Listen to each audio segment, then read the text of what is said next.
मुंबई महानगर पालिका शिक्षण विभाग आयोजित ऑनलाइन क्लास में मैं दीपाली नाइकोड़ी आप सभी का स्वागत करती हूँ। आज का विषय है हिंदी कक्षा 9वीं और आज का घटक है सहायक क्रिया और प्रेरणार्थक क्रिया।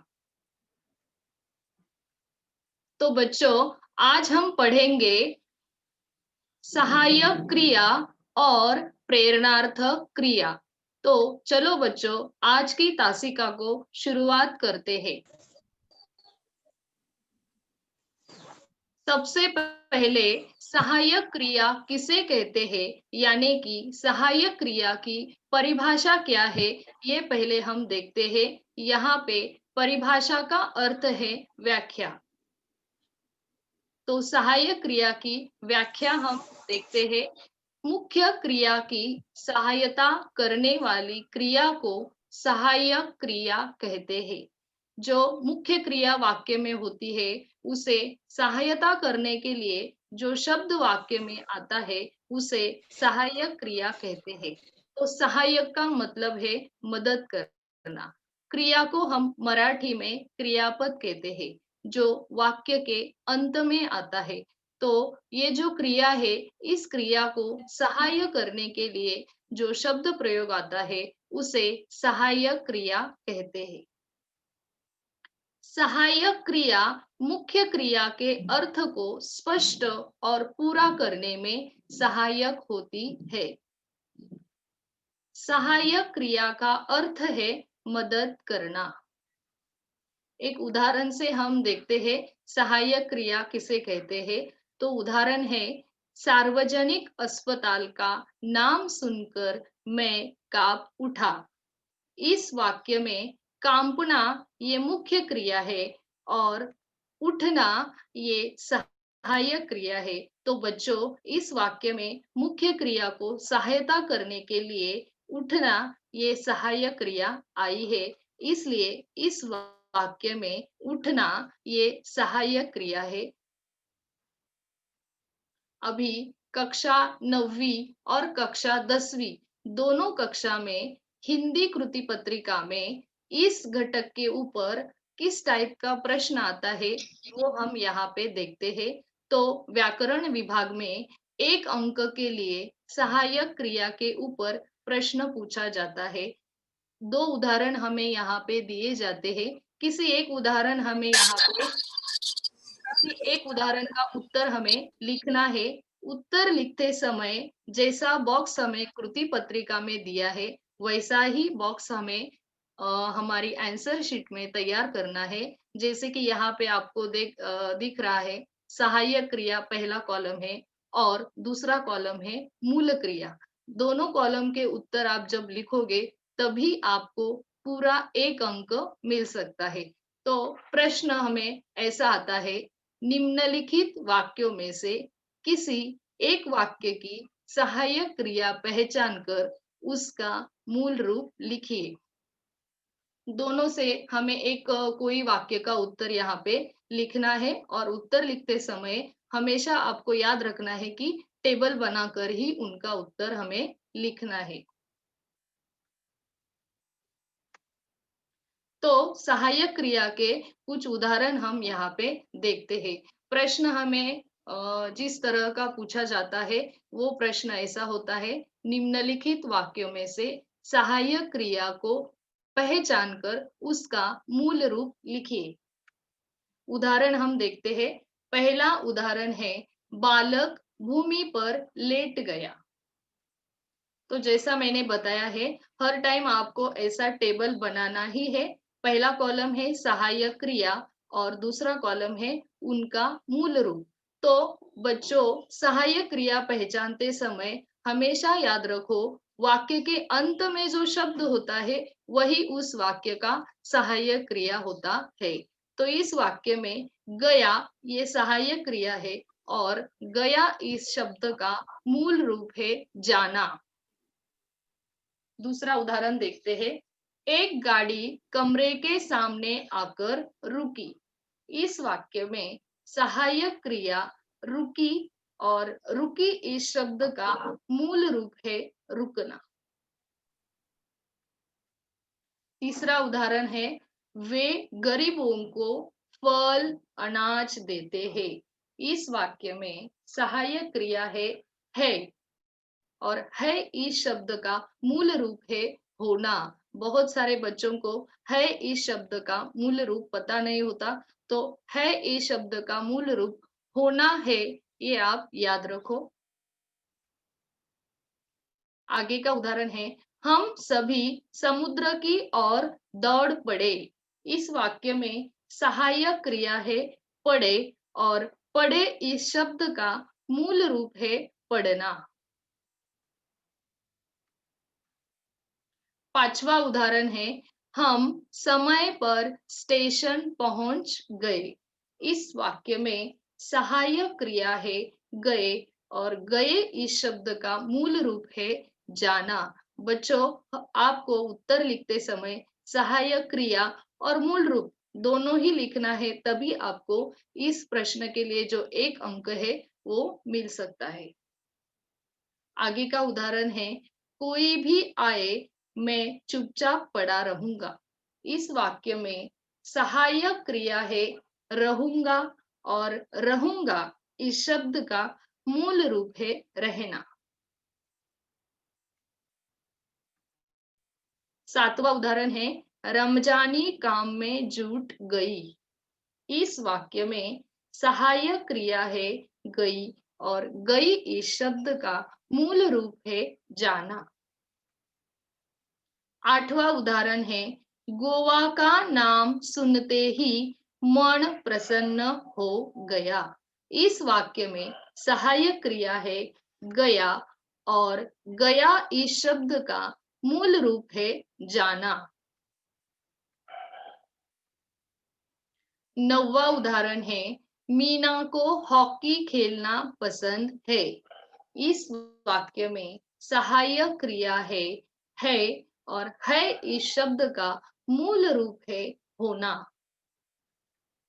10वां उदाहरण है, कुत्ते जल पक्षियों को देखकर दौड़ने लगे।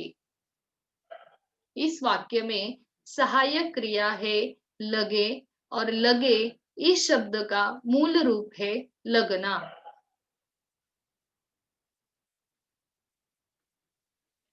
आगे का उदाहरण है, मुझे 10 दिन अस्पताल में रहना पड़ेगा। इस वाक्य में सहायक क्रिया पड़ेगा और पड़ेगा इस शब्द का मूल रूप है पढ़ना। बच्चे रेत का घर बनाने में जुट गए। इस वाक्य में सहायक क्रिया है गए और गए इस शब्द का मूल रूप है जाना। आगे का उदाहरण है, गाय को बेच दो।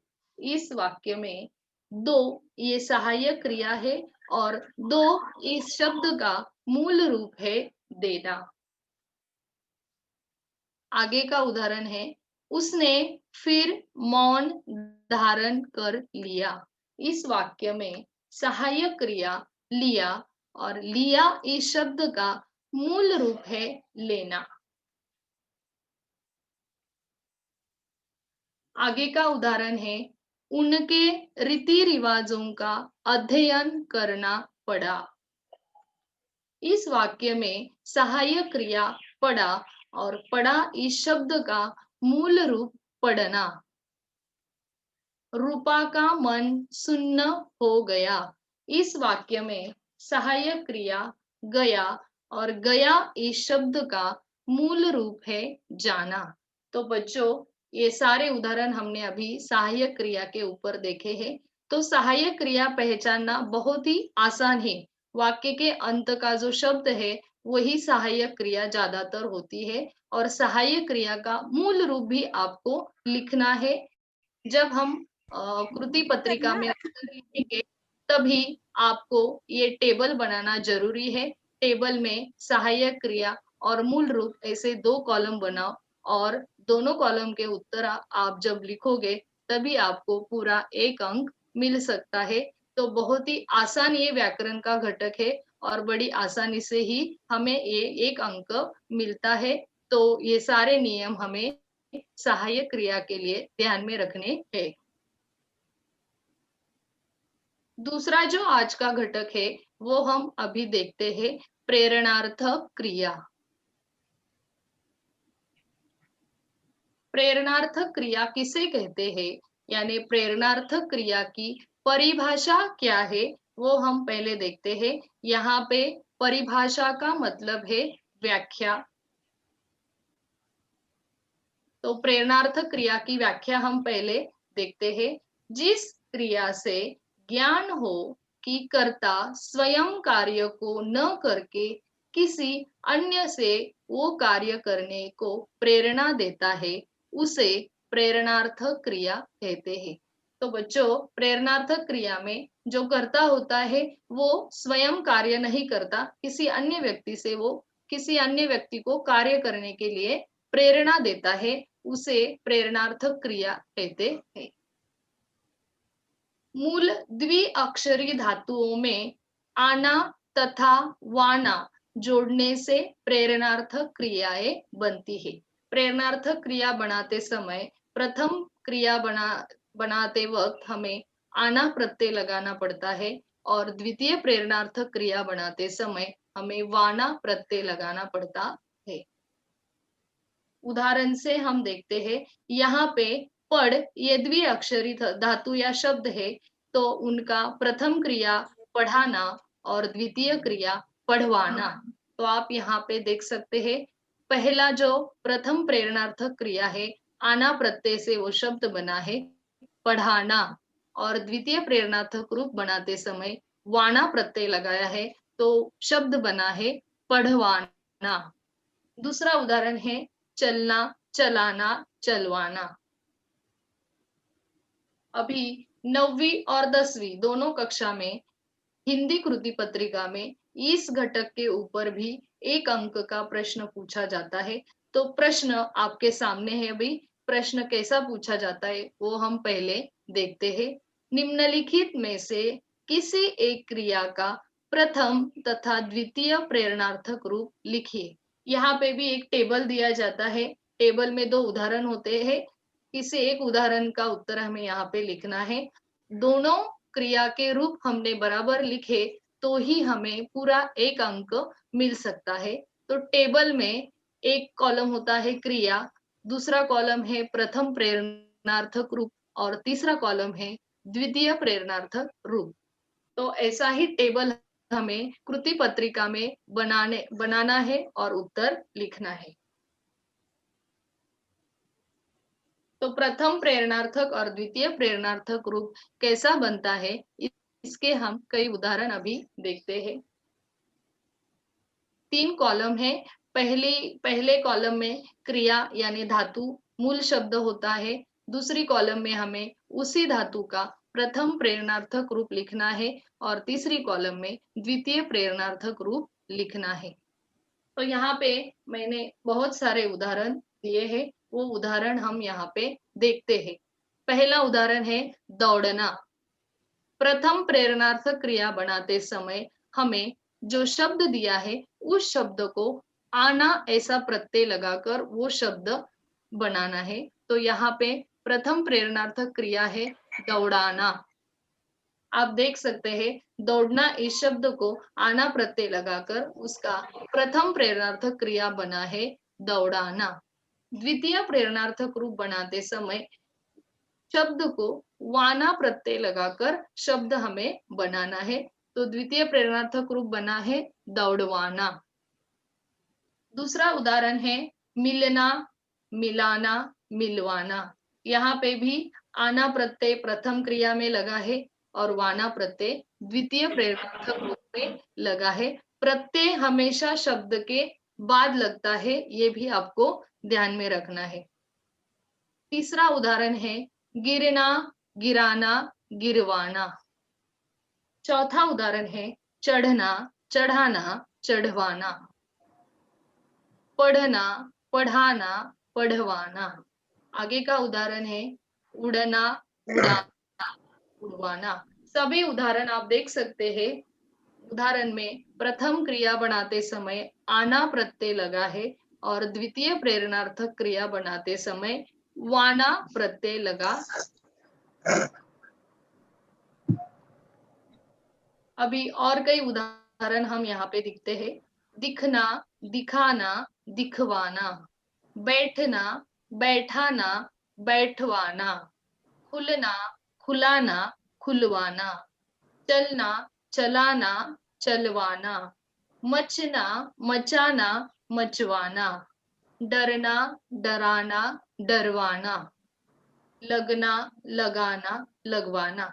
इस उदाहरण में भी प्रथम क्रिया बनाते समय आना प्रत्यय लगाकर शब्द बना है और द्वितीय प्रेरणार्थक क्रिया बनाते समय वाना प्रत्यय लगाकर शब्द बना है। अभी यहाँ पे थोड़े अलग उदाहरण हैं। उदाहरण में आप क्रिया में जो शब्द दिए हैं सभी शब्द दूसरी मात्रा के हैं। दूसरी मात्रा यानी दूसरी वेलांटी।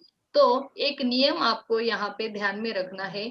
जब मूल धातु यानी मूल शब्द को दूसरी मात्रा होती है यानी दूसरी वेलांटी होती है, उनका प्रथम प्रेरणार्थक क्रिया और द्वितीय प्रेरणार्थक क्रिया का रूप बनाते समय उस दूसरी मात्रा को हमें पहली मात्रा में बदलना है और उनको उनका प्रथम और द्वितीय प्रेरणार्थक रूप बनाना है। जैसे कि यहाँ पे जीतना शब्द में दूसरी मात्रा आई है, उनका प्रथम क्रिया बनाते समय जिताना, आना प्रत्यय तो लगाया ही है, लेकिन उनकी जो दूसरी मात्रा है उसे हमने पहली मात्रा में उसे बदल लिया है और द्वितीय प्रेरणार्थक क्रिया में भी वैसा ही हमने किया है, जितवाना। तो बच्चों आपको ध्यान में रखना है ये नियम कि जब दूसरी मात्रा के शब्द आते हैं तो उनका प्रथम और द्वितीय प्रेरणार्थक रूप बनाते समय उसे हमें पहली मात्रा में यानी पहली वेलांटी में बदलना है। तो यहाँ पे सारे दूसरी मात्रा के ही उदाहरण मैंने दिए हैं, देखते हैं। जीतना, जिताना, जितवाना, पीसना, पिसाना, पिसवाना, सीखना, सिखाना, सिखवाना, पीना, पिलाना, पिलवाना, भीगना, भिगाना, भिगवाना, सीना, सिलाना, सिलवाना, जीना, जिलाना, जिलवाना। तो ये सारे उदाहरण देखने के बाद बच्चों आपको ध्यान में रखना है कि जब दूसरी मात्रा शब्द में आती है यानी दूसरी वेलांटी, तो उनका प्रथम प्रेरणार्थक क्रिया और द्वितीय प्रेरणार्थक क्रिया बनाते समय वो दूसरी वेलांटी हमें पहली वेलांटी यानी पहली मात्रा में बदलकर ही उनका रूप लिखना है। अभी यहाँ पे जो उदाहरण है उसमें जो क्रिया है यानी जो मूल शब्द है उसे भी दूसरी मात्रा है यानी दूसरा उकार है। तो जब शब्द को मूल शब्द को दूसरा उकार होता है तो उनका प्रथम प्रेरणार्थक और द्वितीय प्रेरणार्थक रूप बनाते समय उसे भी हमें पहला उकार में बदलना है यानी पहली मात्रा में बदलना है। जैसे कि यहाँ पे भूलना जो शब्द है तो उनका प्रथम प्रेरणार्थक रूप बनाते समय भुलाना, आना प्रत्यय लगाया है और जो दूसरा मात्रा है यानी दूसरा उकार है उसे हमें पहला उकार कर कर वो शब्द बनाना है यानी पहली मात्रा में वो शब्द बदलना है। द्वितीय प्रेरणार्थक क्रिया बनाते समय भी हमें वही करना है। दूसरा जो उकार है उनका परिवर्तन हमें पहली मात्रा में करना है। तो शब्द देखो, भूलना, भुलाना, भुलवाना, डूबना, डुबाना, डुबवाना, सुखना, सुखाना, सुखवाना, लूटना, लुटाना, लुटवाना। तो यहाँ पे आप देख सकते हैं जो दूसरी मात्रा के शब्द है उनका प्रथम और द्वितीय क्रिया करते समय उसे हमने पहली मात्रा में बदल लिया है। आप दूसरी मात्रा को दूसरी मात्रा में ही उनका प्रथम प्रेरणार्थक और द्वितीय प्रेरणार्थक क्रिया बनाओगे तो आपके पूरे अंक चले जाएंगे, आपको 0 अंक वहां पे मिलेंगे। इसलिए आपको ध्यान में रखना है, हर दूसरी मात्रा को हमें पहली मात्रा में बदल बदल कर ही उनका रूप लिखना है, तभी हमें पूरे अंक मिल सकते हैं। जब मूल शब्द पहली मात्रा का होता है, यानी पहली वेलांटी और पहला उकार, तो उसमें हमें कुछ भी बदल नहीं करना है। उनका प्रथम और द्वितीय प्रेरणार्थक रूप वैसा ही होता है। लेकिन जब दूसरी मात्रा में, यानी दूसरी वेलांटी और दूसरा उकार, ये जो शब्द होते हैं, उनका रूप बनाते समय हमें उसे पहली मात्रा में, यानी पहली वेलांटी और पहला उकार, इसमें बदलकर ही हमें उनका रूप लिखना है। अभी ये जो उदाहरण है, इनका प्रथम रूप थोड़ा अलग होता है। जो शब्द है पहला खाना, तो इनका रूप है पहला प्रथम प्रेरणार्थक क्रिया खिलाना, द्वितीय प्रेरणार्थक रूप है खिलवाना।